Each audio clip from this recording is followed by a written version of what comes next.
2003 Nissan Xterra. I got a crank, no start. Let's get to it. It got it started. It's running. It's running really bad. It's a 5-speed. Oop, there it goes. Scanning right now.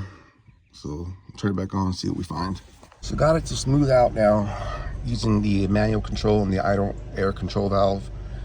Suspect that's the problem because now it's running smoothly. I can manually open and close this. So I'm gonna test it some more, make sure that's it before we order the part. So the idle air control valve is bad. Customer's gonna order and let me know when it comes in, and I'll come back and reinstall. That's it.